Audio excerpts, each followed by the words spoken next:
श्री साईनाथाय नमः।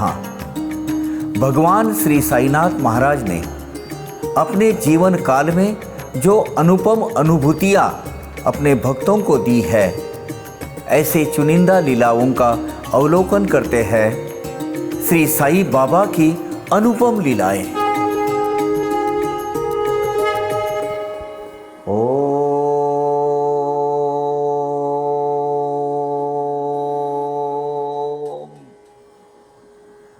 श्री साईनाथाय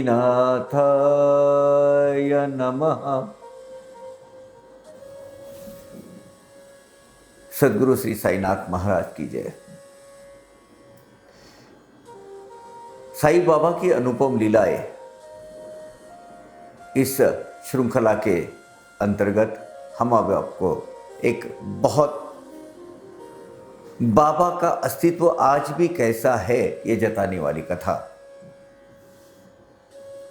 लीला अब आपको सुनाने जा रहे हैं। चलो साईं भक्ति का आनंद लेते हैं। साईं भक्ति की जो अलग एक भावना, भक्ति की ज्योत हमारे दिल में जगा देते हैं। ये कथा श्री गणपतराव नाम के एक गृहस्थ की है।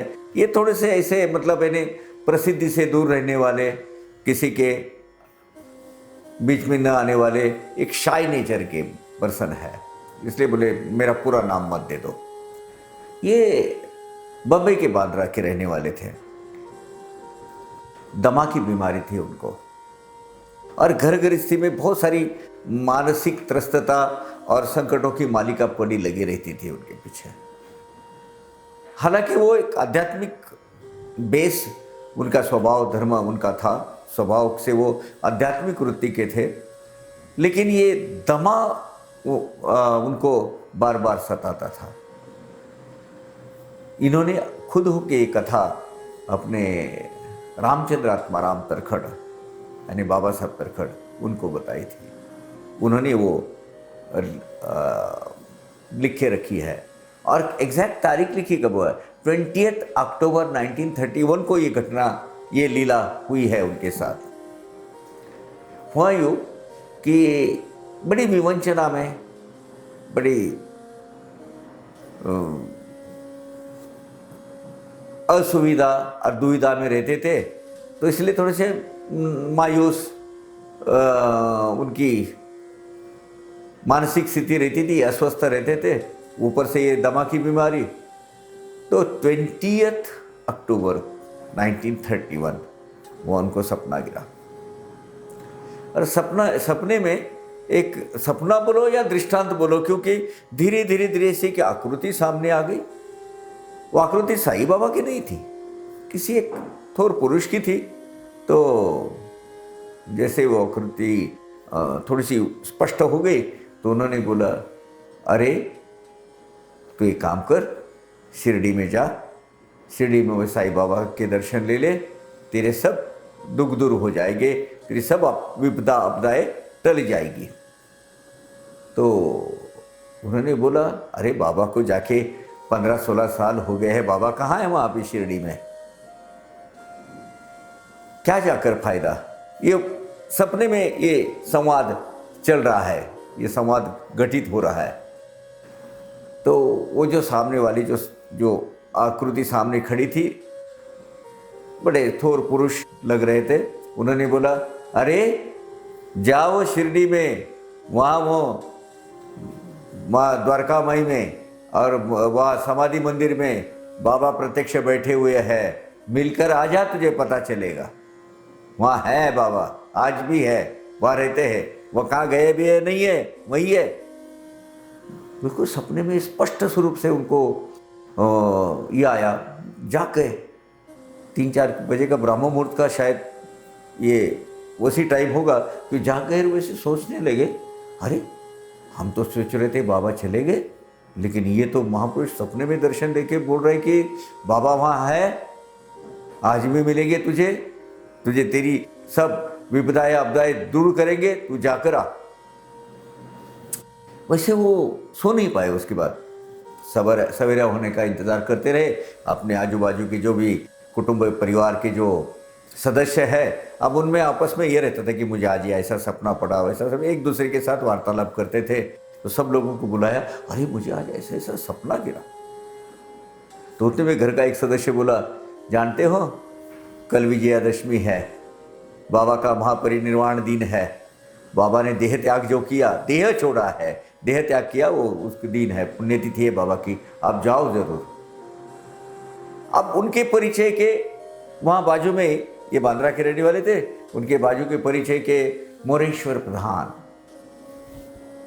श्रेष्ठ दर्जे के बाबा के एक उच्च स्तर के साई भक्त, जिन्होंने आज जो लेडी बाग है उनको प्रधान बाग बोलते थे, बाबा प्यार से उनको प्रधान बोलते थे, प्रधान।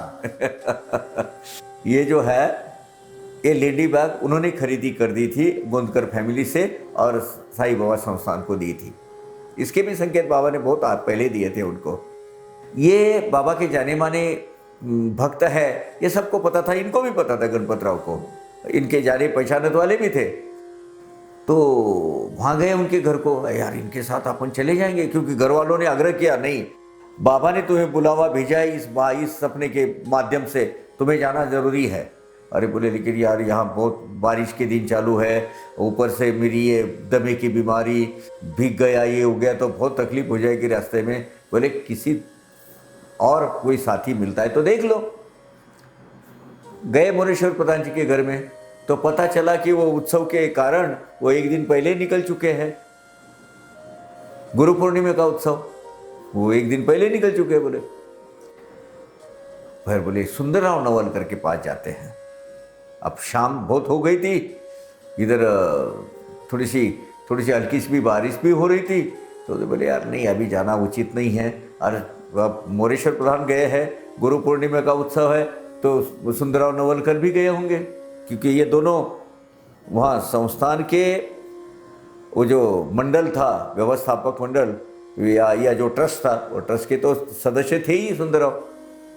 ये वही सुंदरराव नवलकर है जिन्होंने राव बहादुर साठे साहब से बाड़ा खरीद कर संस्थान को दिया था, और वो भी मेरे ख्याल से वही 32-33 में की बात है, ये 1932-33 की बात है, और ये जो घटना है 1931 की है। वो भी गए होंगे। बोले अभी क्या करें, तो जो तो उन्होंने गाड़ी पकड़ ली। अब वहाँ से कोपरगांव गए, मनमाड़ होकर, मनमाड़ से कोपरगांव। अब कोपरगांव में वहाँ नदी को बाढ़ आ गई थी पूरी, गौतमी नदी, गोदावरी, दक्षिण गंगा, पवित्र पावन नदी, बिल्कुल दोनों किनारे छूकर पानी बह रहा था। अब शिरडी कैसे जा रहे हैं? अरे वहाँ तक तो टांगा किया था उन्होंने, टांगा वहाँ रोक दिया उन्होंने, और नाव चल रही थी मेरी नाव। वो नाव में बैठे वो, और नदियाँ पार कर फिर वो दूसरे कोई यातायात का साधन पकड़कर शिरडी गए। शिरडी में उन्होंने प्रधान साहब से भी मुलाकात हुई, सुंदरराव नवलकर साहब से मुलाकात हुई, और वो जो व्यवस्थापन में व्यस्त थे वो लोग। और जैसे ही शिरडी के समाधि के पास गए, उनको एक अजब सी अनुभूति हो गई कि नहीं, हो ना हो या बाबा का अस्तित्व है, और बाबा आज भी वहाँ है। तब से उनकी दमे की बीमारी चली गई, दमा उनका खत्म हो गया, और स्वस्थता आ गई शरीर में, जैसे जमानो एक चैतन्य फिर से भरकर उभर कर आ गया। वहाँ से ये ग्रस्त फिर से बाबा की मनोमन उनके प्रार्थना करते हुए और उनके आभार मानते हुए घर को आ गए। और एक जैसे एक मानो एक बूस्टर सा एक डोज मिल गया उनको वहाँ जाने के बाद। अब बाबा की समाधि कब हुई है? 1918 में। ये घटना कब हुई है? 1931 में। बाबा ने क्या बोला किसी माध्यम से, भाई आज भी यहाँ हूँ, बैठा हूँ समाधि मंदिर में, बैठा हूँ द्वारका माई में, हम कहीं गए नहीं हैं, हम यहीं हैं। और उसके बाद एक भक्ति को लग गए। वो भक्ति के माध्यम से उनकी पूरी विपदाएं, सब अड़चने सब आपदाएं सब खत्म हो गई और धीरे धीरे धीरे उनकी आर्थिक परिस्थिति भी सुधर गई। और सबसे बड़ी बात, जो उनका शरीर जो विकलांग हो गया था वो दमे के बीमारी से, वो पूरा स्वस्थ हो गए और अपने परिवार के साथ एक खुशहाल सुखी जिंदगी वो जीने लगे। बाबा के बनकर रहना है। मुझे खुद का ही अनुभव है ना मेरा, बस एक बार बाबा का साथ हमेशा हमें मिल गया और कुछ नहीं चाहिए जिंदगी में। वो आप आ जाता है, वो आ जाता है, उसमें कोई अपने को सब आपूर्ति बाबा कर देते हैं। हमें तो सिर्फ बाबा के चरणों में रहना है, बाबा की भक्ति में रहना है। इस विशेष अनुभूति के साथ आज हम आपसे विदा लेते हैं। फिर अगले एपिसोड में हाजिर हो जाएंगे श्रृंखला में एक ऐसी श्रेष्ठ दर्जा की लीला लेकर। तब तक के लिए आज्ञा दीजिए। ओम साई राम।